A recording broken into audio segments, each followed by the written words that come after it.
Magkakasamang magsasanay ang Pilipinas, Amerika at Japan ngayong araw bilang bahagi ng Balikatan Joint Military Exercises.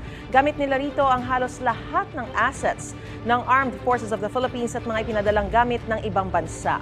May unang balita si Chino Gaston.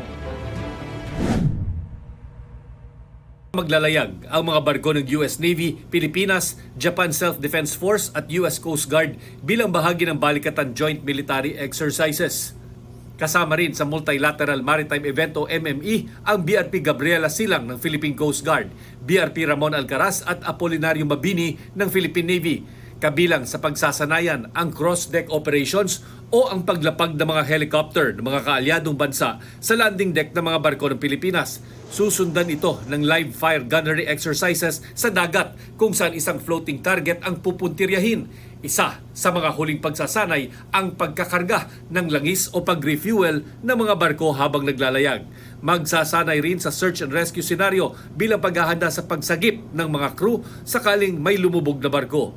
Full battle testing ang tema ng Balikatan ngayong taon gamit ang halos lahat ng military assets ng AFP at mga ipinadalang kagamitan ng US kagaya ng Nemesis anti-ship at Typhoon medium-range capability missile system.